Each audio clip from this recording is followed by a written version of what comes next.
Hello दोस्तों, एक बार फिर से आप सभी का स्वागत है एजुकेशन बाइट पर। कैसे हो आप सभी? मुझे उम्मीद है कि आप सब एकदम बढ़िया होंगे। मैं आपकी डीएलएड फर्स्ट सेमेस्टर की साइंस की क्लास लेकर के आई हूँ और साइंस में जो मैं आपको चैप्टर पढ़ा रही थी वो था आपका सजीव वस्तुएं यानी कि लिविंग थिंग्स। और ये आपका फर्स्ट चैप्टर था, आप बोल सकते हैं फर्स्ट यूनिट आपकी थी। इसमें मैंने आपको बताया था कि मैं आपको 4 टॉपिक टोटल पढ़ाऊंगी, जिसमें सबसे पहला था आपका सजीव व निर्जीव वस्तुएं, living and non living things. इसके बाद था आपका प्राकृतिक एवं मानव निर्मित वस्तुएं। नेक्स्ट आपका पौधे व जंतुओं में अंतर एवं समानताएं। इसके बाद आपका टॉपिक लास्ट था अनुकूलन। चारों टॉपिक मैंने आपकी कंप्लीट करा दिए हैं और इसके साथ ही आपका ये जो फर्स्ट चैप्टर है वो लगभग कंप्लीट हो चुका है। इस चैप्टर में कुछ आपके एक्स्ट्रा टॉपिक भी हैं जो मैं कंप्लीट कराऊंगी, क्योंकि ये टॉपिक ऐसे हैं आपके सिलेबस में तो नहीं दिए हैं बट इनडायरेक्टली यहाँ से क्वेश्चन पूछ लिया जाता है। हर बार क्वेश्चन कहीं ना कहीं आया हुआ है, तो सोच रही हूँ कि इस टॉपिक को भी कंप्लीट करा दूँ आपका। उसके बाद ये जो आपका चैप्टर है वो कंप्लीट हो जाएगा। तो चलिए शुरू करती हूँ मैं आपकी आज की क्लास। और उससे पहले मेरी आप सभी से रिक्वेस्ट है कि क्लास अच्छी लगती है तो प्लीज़ लाइक और शेयर करने में कंजूसी मत किया करो। फटाफट से अपने दोस्तों के साथ क्लास को शेयर कर दीजिएगा। शुरुआत करते हैं आज के पहले टॉपिक से, जो है आपका पोषण। और पोषण की अगर मैं बात करूं तो पोषण जो शब्द है वो कहीं ना कहीं हमने फर्स्ट चैप्टर जो है आपका उसमें ही डिस्कस किया हुआ है। फर्स्ट चैप्टर में जो सजीव वस्तु के मैंने लक्षण आपको बताए थे कि सजीवों के लक्षण क्या क्या होते हैं, वहीं पर मैंने इसको डिस्कस किया था। और सजीव वस्तुओं के लक्षण काफ़ी इम्पॉर्टेंट हैं, 2019 में ये आपसे पूछे भी गए थे। ठीक है, तो ध्यान रखना, इसको एक बार रिवाइज कर लेते हैं फटाफट से। सजीव के लक्षण में सबसे पहला लक्षण मैंने आपको बताया था कि सभी सजीव वस्तुएं गति करती हैं। गति का मतलब मोशन होता है उनमें, एक स्थान से दूसरे स्थान पर जा सकती हैं, केवल पेड़ पौधों को छोड़ करके। दूसरा मैंने आपको बताया था सभी सजीव वस्तुओं में वृद्धि होती है, ग्रोथ होती है, चाहे पेड़ पौधे हो चाहे जीव जंतु हो। सभी सजीव वस्तुओं में श्वसन की क्रिया होती है, जिसमें वो ऑक्सीजन को ग्रहण करती हैं, कार्बन डाइऑक्साइड को निकालती हैं। इसके बाद सभी सजीव वस्तुओं में पोषण की क्रिया होती है, यानी कि भोजन को ग्रहण करना और उसका यूज़ करना। इसके बाद सभी सजीव वस्तुओं में प्रजनन की क्रिया भी होती है। प्रजनन का मतलब अपने जैसे ही नए जीव की उत्पत्ति करना। इसके बाद बताया था कि सभी सजीव वस्तुएं संवेदनशील भी होती हैं, संवेदनशीलता को प्रदर्शित भी करती हैं। ठीक है, चाहे पेड़ पौधे हों चाहे वो आपके जीव जंतु हों। और लास्ट आपको मैंने बताया था कि सभी सजीवों में उत्सर्जन का गुण भी पाया जाता है। तो ये 7 पॉइंट मैंने आपको टोटल बताए थे, इनको याद रखिएगा। इसी में हम जो पढ़ने जा रहे हैं वो है पोषण। तो आते हैं पोषण पर कि पोषण क्या है। पोषण वह क्रिया है जिसके द्वारा सजीव भोज्य पदार्थों को ग्रहण कर उसका उपयोग करते हैं, यही प्रोसेस कहलाती है पोषण। पोषण की क्रिया में क्या होता है, जो जीव जंतु हैं या पेड़ पौधे हैं वो भोजन को ग्रहण करेंगे या भोजन बनाएंगे, और इस भोजन में जो भी पोषक तत्व होंगे, पोषक तत्व यानी कि न्यूट्रिएंट्स, जैसे कार्बोहाइड्रेट्स, विटामिन, वसा, प्रोटीन, इन सब को ग्रहण करके इन सब का यूज़ करती है हमारी बॉडी। ठीक है, हमने भोजन खाया, भोजन में जितने भी पोषक तत्व थे हमारा शरीर उनको अवशोषित करेगा और उनका उपयोग करेगा। जैसे प्रोटीन का यूज़ किस में होता है, मांसपेशियों के निर्माण में, ठीक है, मांसपेशियों की मरम्मत करने में। ऐसे ही विटामिन की बात करें तो विटामिन रोगों से रक्षा करता है, वसा और कार्बोहाइड्रेट हमें ऊर्जा देते हैं। तो इस प्रकार से इनका यूज़ होता है। क्लियर हो गई बात। तो पोषण की क्रिया में क्या है, भोजन को ग्रहण करना यानी कि खाना खाना, और उस खाने में जितनी भी उपयोगी चीज़ें थी, जितने भी पोषक तत्व थे उनका प्रयोग करना ही पोषण कहलाता है। पूरी क्रिया है पोषण। पोषण 2 प्रकार से होता है, पहला है स्वपोषण, दूसरा है परपोषण। नाम से ही स्पष्ट करें इसको भी। स्व मीन्स क्या होता है, खुद से, यानी कि एक ऐसी प्रोसेस जिसमें भोजन खुद बनाया जाएगा वो कहलाएगी स्वपोषण। और एक ऐसी प्रोसेस यानी कि पोषण की एक ऐसी विधि जिसमें भोजन पर यानी कि दूसरों से प्राप्त किया जाएगा वो कहलाएगी परपोषण। क्लियर है। आते हैं हम स्वपोषण पे। स्वपोषण की क्रिया किस में होगी, तो स्वपोषण की क्रिया होगी हरे पेड़ पौधों में, क्योंकि हरे पेड़ पौधे ही ऐसे हैं जो अपना भोजन स्वयं बना पाते हैं। तो हरे पेड़ पौधे अपना भोजन स्वयं बनाते हैं, इसीलिए इन हरे पेड़ पौधों को हम स्वपोषी कहते हैं। और इनके पोषण की यह विधि क्या कहलाती है, स्वपोषण कहलाती है। ठीक है, केवल और केवल हरे पेड़ पौधे ही ऐसे हैं जो अपना भोजन खुद बना सकते हैं, इसके अलावा और कोई नहीं। कुछ ऐसे पौधे भी होते हैं जो हरे रंग के नहीं होते, यानी कि जिनमें हरित लवक नहीं पाया जाता, तो वो अपना भोजन भी नहीं बना पाते। फिर वो किस में आएंगे? वो आएंगे परपोषी वाले में, यानी कि वो उनमें जो पोषण होगा वो परपोषण होगा। क्लियर है? आगे आते हैं हम परपोषण पर। तो परपोषण में आपके ऐसे जीव जंतु आ जाएंगे जो अपना भोजन स्वयं नहीं बना पाते हैं, बल्कि हरे पेड़ पौधे या किसी अन्य जीव जंतु पर निर्भर रहते हैं, इसीलिए इनको परपोषी कहते हैं।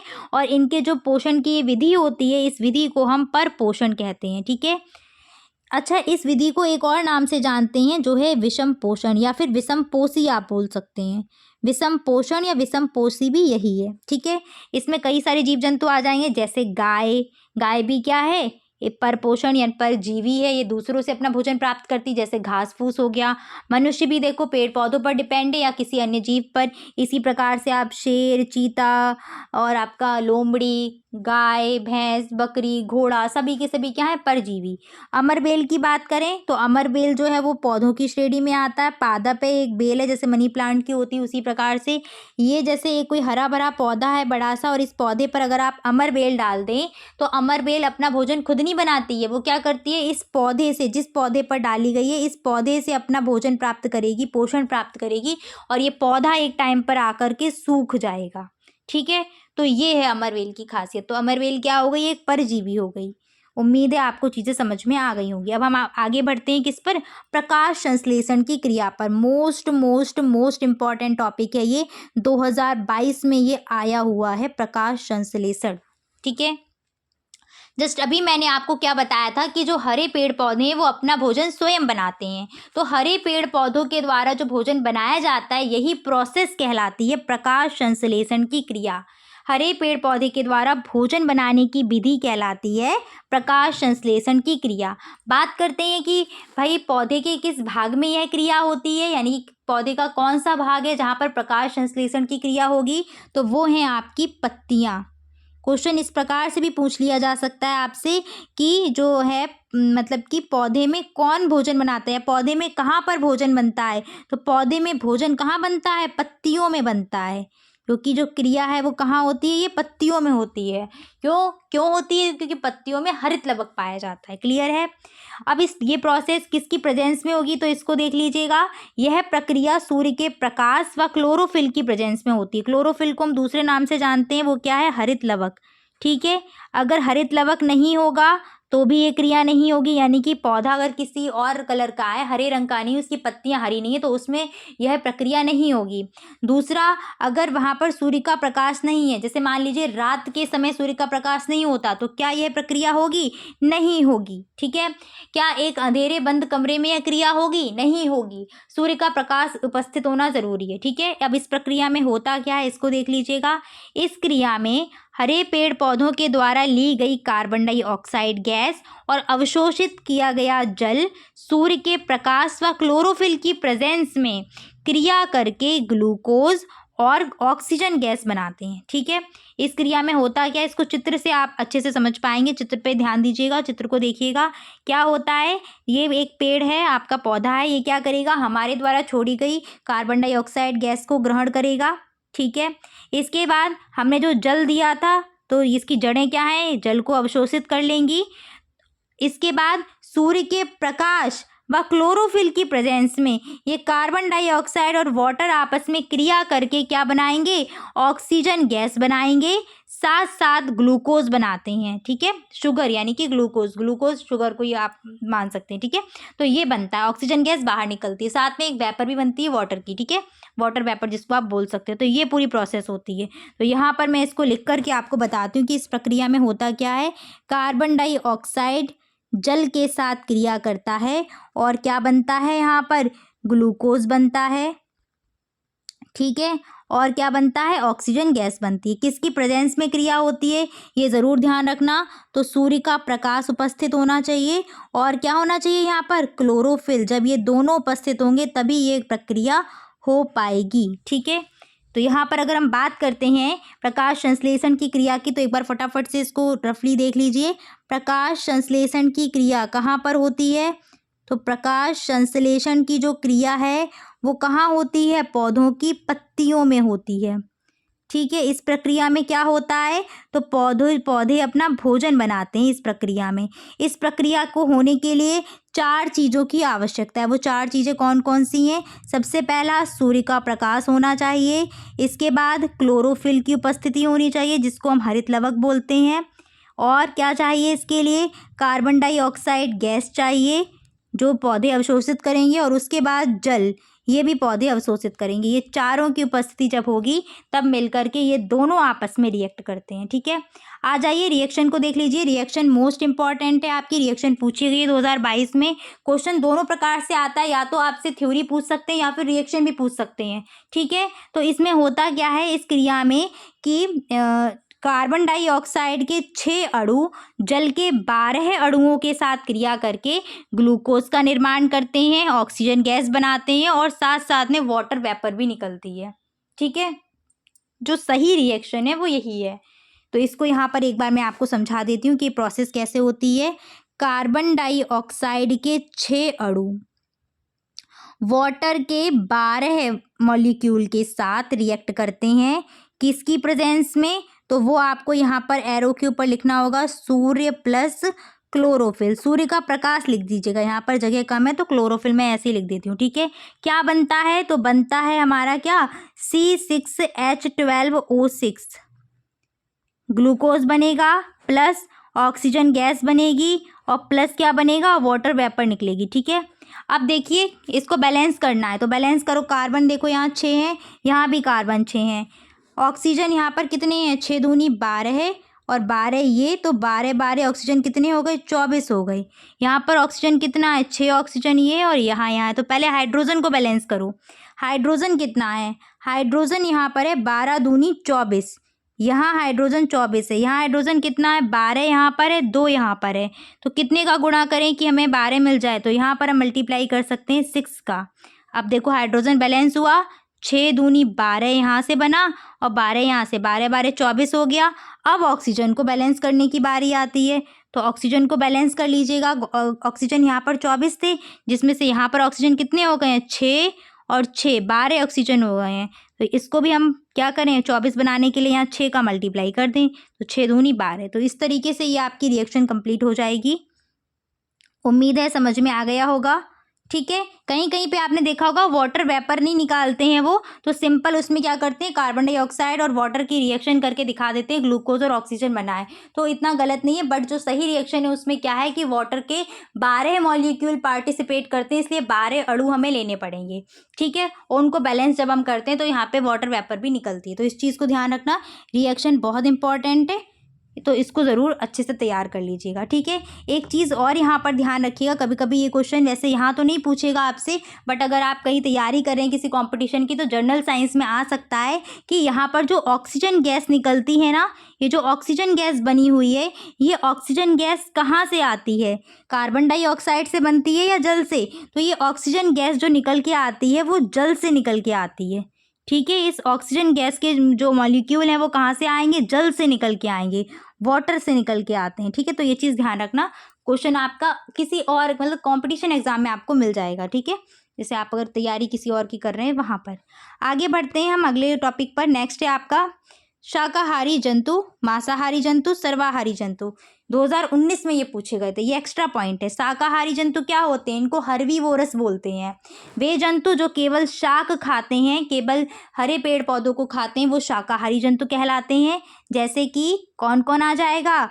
खरगोश, गाय, भैंस, बकरी, हिरन, हाथी, ये सब के सब, टिड्डा वगैरह, ये सब क्या है? शाकाहारी जंतु है, केवल शाक खाते हैं, इसीलिए इनको हर्बीवोरस बोला जाता है। नेक्स्ट आते हैं हम किस पर? मांसाहारी जंतु, इनको बोलते हैं कार्निवोरस। ठीक है, तो वे जंतु जो केवल और केवल मांस खाते हैं, मांस यानी कि किसी दूसरे जंतु पर ही डिपेंड है, किसी दूसरे जंतु का मांस खाएंगे तो वो कहलाएंगे मांसाहारी जंतु। जैसे कि इसमें क्या आ जाएगा? शेर, लोमड़ी, चीता, बाघ इत्यादि जो केवल मांस खाते हैं।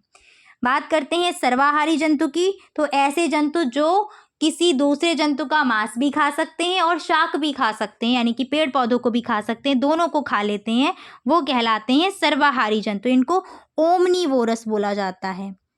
ओमनीवोरस, ठीक है। इनको क्या कार्निवोरस बोला जाता है, ठीक है। उनको हर्बीवोरस बोला जाता है। इसमें आपका आ जाएगा कुत्ता। कुत्ता देखो किसी दूसरे जीव का मांस भी खा लेता है और रोटी वगैरह भी खा लेता है। ऐसे मनुष्य कुछ लोग नॉनवेज खाते हैं ना, तो वो लोग भी, तो मनुष्य दोनों चीज़ें खा सकता है, तो आपका सर्वाहारी में आ जाएगा। ऐसे भालू हो गया, बिल्ली हो गया, तो ये सब क्या है, सर्वाहारी हैं, ठीक है, दोनों खा लेते हैं। इसके बाद आते हैं सबसे इम्पॉर्टेंट आपका क्या है, कीटभक्षी पौधे। Most most most important. 2017 में भी आया है, 23 में भी आया है, 2022 में भी शायद आया था, ऑब्जेक्टिव क्वेश्चन में आया है, मुझे ये ईयर याद नहीं है, तो आपको एग्जाम्पल भी इसके याद करने होंगे, ठीक है। कीटभक्षी, कीट मीन्स कीड़े मकोड़े, भक्षण मीन्स खाने वाले पौधे। जो पौधे कीड़े मकोड़ों को खा लेते हैं, छोटे छोटे जीव या कीड़े मकोड़ों को खा लेते हैं, उन पौधों को हम बोलते हैं कीटभक्षी पौधे। ये पौधे कहाँ पाए जाते हैं, तो ये पौधे नाइट्रोजन की जहाँ कमी होती है उन स्थानों पर पाए जाते हैं, और इस नाइट्रोजन की कमी को पूरा करने के लिए ये कीड़े मकोड़ों को खाते हैं। मिट्टी में नाइट्रोजन की कमी होती है, इसी वजह से ये कीड़े मकोड़ों से खा करके नाइट्रोजन को प्राप्त करते हैं। एग्जाम्पल देखिएगा, सबसे पहला है घटपर्णी या पिचर प्लांट, इसको नेपेंथीज भी बोला जाता है। ड्रोसेरा, इसका दूसरा नाम है sundew. Utricularia, Venus fly trap, ये नाम याद रखना, ये कीटभक्षी पौधे हैं। क्वेश्चन इस प्रकार से आया था कि निम्नलिखित में से कौन सा कीटभक्षी पौधा है, नेपेंथीज, वीनस फ्लाई ट्रैप, संड्यू या उपर्युक्त सभी। तो सीधी सी बात है, ये सभी आपके क्या हैं, कीटभक्षी पौधे हैं। इनके चित्र भी देख लो, ये रहा आपका घटपर्णी पिचर प्लांट, घड़े की शेप में होता है, ये चूहे तक को खा लेता है। यहाँ चिपचिपा पदार्थ यहाँ पर वो लगा हुआ होता है, कोई भी जीव आया बैठा तो इसके अंदर फिसल के गिर जाता है, और फिर ये जो लिड आपको दिख रही होगी ऊपर ढक्कन नुमासी पत्ती, ये बंद हो जाती है। इस प्रकार से ये अपना पोषण प्राप्त करता है। नेक्स्ट है आपका ड्रोसेरा, जिसको संड्यू बोला जाता है। इस प्रकार का, अगर आप देख पा रहे हैं, देखिए बीच में मक्खी क्या है, फंसी हुई है, ठीक है, और ये पत्तियां फिर बाद में बंद हो जाती हैं। तो इस प्रकार से ये अपना जो है वो पोषण जो है वो प्राप्त करते हैं, ठीक है। नेक्स्ट है आपका यूट्रिकुलेरिया, ये देख पा रहे हैं यूट्रिकुलेरिया, ये जल में भी फैला हुआ है, पानी में फैला हुआ रहता है ये। नेक्स्ट है वीनस फ्लाई ट्रैप, तो इसमें ये जो आप दोनों पत्तियां देख पा रहे हैं, यहाँ पर जीव जंतु, जब मक्खी वगैरह आके जब फंस जाती हैं, बैठ जाती हैं, फिर ये पत्तियां दोनों बंद हो जाती हैं, और तब तक बंद रहती हैं जब तक वो उस जीव से अपना पोषण प्राप्त करे। तो ये कीड़े मकोड़ों को खा करके अपना मतलब कि पोषण प्राप्त करते हैं। इसके बाद हम आगे आते हैं मृतोपजीवी पर। मृतोपजीवी 2023 में ये क्वेश्चन आया हुआ था। मृतोपजीवी ऐसे जीव जंतु होते हैं जो मृत जीवों पर डिपेंड रहते हैं, यानी कि वे जीव जंतु जो भोजन के लिए किसी मृत या सड़े गले पदार्थ पर डिपेंड रहेंगे, वो कहलाते हैं मृतोपजीवी। जैसे कि मशरूम, मशरूम आपका किसका उदाहरण है, कवक का उदाहरण है, छतरी नुमा ये होता है, ठीक है, सड़े गले स्थान पर ही, जहाँ गंदगी सी होती है वहीं पर ये पाया जाता है, वहीं पर ये उगाया जाता है, ठीक है। मृतोपजीवी समझ में आ गया। इसके बाद हम आगे बढ़ते हैं। नेक्स्ट टॉपिक है आपका जरायुज व अंडयुज में क्या अंतर है। जरायुज और अंडयुज 2019 में ये प्रश्न आया हुआ था। जरायुज विविपेरा, अंडयुज ओविपेरा। तो जरायुज ऐसे जीव जंतु होते हैं जो शिशु को जन्म देते हैं, और अंडयुज ऐसे जीव जंतु होते हैं जो अंडे देते हैं, ठीक है। जरायुज में आप एग्जाम्पल लिख सकते हैं, गाय, कुत्ता, हाथी, मनुष्य, बकरी, ये सब आ जाएंगे किसमें, आपके भैंस वगैरह सब आ जाएंगी जरायुज में। और अंडयुज में जो अंडे देते हैं, जैसे मुर्गी, कबूतर, सांप, मछली इत्यादि सब आ जाएंगी अंडयुज में। इसमें भ्रूण का विकास है वो कहाँ होता है, माँ के गर्भ में होता है, और यहाँ पर भ्रूण का विकास अंडे में होता है, यानी कि अंडे में ही जो जीव है वो पूरा बन जाता है। उसके बाद अंडा टूट के उसमें चूजे वगैरह जैसे आपने देखा है मुर्गी के निकलते हैं वैसे ही, ठीक है, तो अंडे से निकलेंगे। तो समझ में आ गया जरायुज और अंडयुज। तो यहीं पर जो है आपका ये जो चैप्टर है वो कंप्लीट हो जाता है। क्लियर, चैप्टर कंप्लीट हो गया। तो क्लास कैसी लगी कमेंट करके ज़रूर बताइएगा। मिलेंगे फिर आपकी नेक्स्ट क्लास में, और जो आपका चैप्टर रहेगा वो रहेगा शायद पौधे के भाग, ठीक है, ये आपका नेक्स्ट चैप्टर है, ठीक है। अपने दोस्तों के साथ क्लास को ज़रूर शेयर कीजिएगा, और कमेंट करके ज़रूर बताइए कि क्लास आप सभी को कैसी लगी है, ठीक है। Thanks for watching and please like, share and subscribe my channel. Bye, take care.